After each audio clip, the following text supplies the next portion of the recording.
So, pahinga muna tayo sa content natin about the marathon prep, which is tuloy-tuloy pa rin naman, but we wanna take a break dun sa usapan natin na yun. And I wanna talk about ang malakas, kung bakit ko to sinimulan, at kung bakit ko to ginagawa. So, yun ang pag-uusapan natin sa vlog na to. Hindi ko masasabi kung anong sagot mo dun or anong sagot nyo dun. No, but for me, what I can say is kung magiging intentional ka talaga na tatay and talagang magiging isa kang tatay na involved at gusto mo mag-involve sa buhay ng mga anak mo, gusto mo paganda yung buhay ng mga anak mo, it's not that easy. Yun ang masasabi ko. So hindi ko sasabing mahirap, pero hindi madali. Hindi madaling gawin. So hindi siya parang isang bagay na madaling-madali kasi una, iba't ibang yung mga sitwasyon, and also iba't iba din yung ugali or ano yung mga pwedeng mangyari. So napakahirap nito, and depende rin sa kalalagayan ng pamilya, no? Siyempre mayroong mga OFW na hindi nila nakakasama yung anak nila. Meron din namang mga tatay na kailangan magtrabaho in a certain time or gaano katagal. So, iba-iba eh. So, I could say na hindi madali maging tatay. So, sino nga ba ako? Ako nga pala ay si John. And wala namang ganong espesyal na kung sino ako.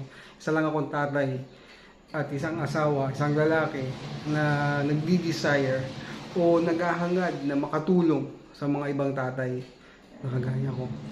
And naniniwala kasi ako na napakahalaga ng role ng tatay. So ako, yung anak ko ay magsi 7 years old na, and alam ko na wala ako sa posisyon para gumabay. That's why hindi naman ang focus nito ay maging gabay nyo ako. Ang focus nitong ginagawa natin is for me to actually join you in your journey. Kung matututunan ko, share ko sa inyo, and hopefully magkaroon tayo ng mga tatay, mga ibang tatay na pwedeng makatulong sa atin, and ano pa mang mga pwedeng mangyari sa future. But basically,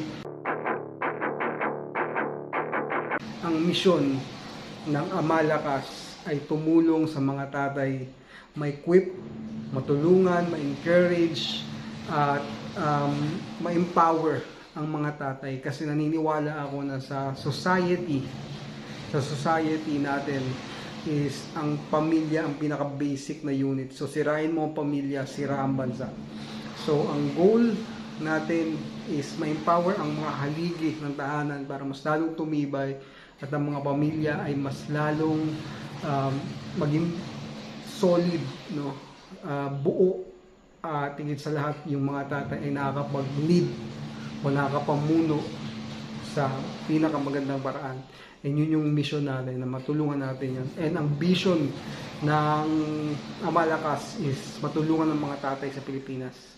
And I believe na yan ang magbabalik sa ating bansa sa isang magandang kalalagayan. So sa Amalakas, meron tayong 4 na core na basically dun yung mga mangyayari or mga focus natin. So syempre, bawat isa dun sa 4 na yon is medyo malawak, pero yung 4 na yon is una, yung ating relasyon sa Panginoon, relasyon natin sa Diyos.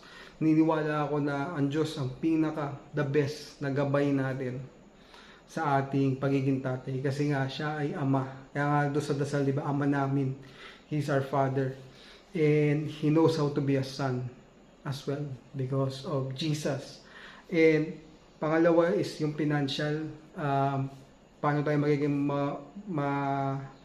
mas epektibo sa mga finances, especially tayo yung provider. And also yung health natin, fitness natin, health, kasi hindi natin magagawa yung mga bagay-bagay kung sakitin tayo or hindi tayo physically fit, hindi tayo healthy. Okay, and panghuli yung relationship. Yung relationship natin sa asawa natin, relationship natin sa ibang tao, relationship natin sa anak natin, relationship natin sa ibang pang kapamilya natin, sa society natin. So yung apat na yun yung pinaka-focus natin sa Malakas. And alam ko na malawak yung apat na yun.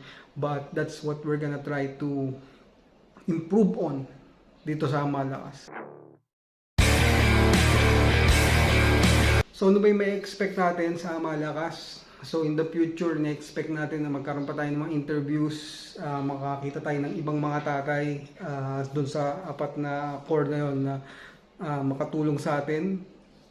Resources, anything na makatulong sa inyo. Hopefully magkaroon tayo ng community and magkaroon tayo ng group where mga tatay magpapalakasan sa isa't isa. So yan yung ine-expect natin na mangyari, magawa natin in the future. So, kung isa kang tatay na alam mo na kulang ka and you need some help and you want to be in a community, you want to be in a place na nag-feed sa'yo or gusto mo ng content na nag-feed sa'yo, na nag-encourage sa'yo na maging mabuting ama, dito ka. Dito ka mag-subscribe and i-share mo yung mga bagay to para makatulong pa sa ibang mga tatay. Yun lang mga bro. So, yan ang Malakas and I'm really excited and gusto ko talagang makatulong sa mga tatay. God bless you.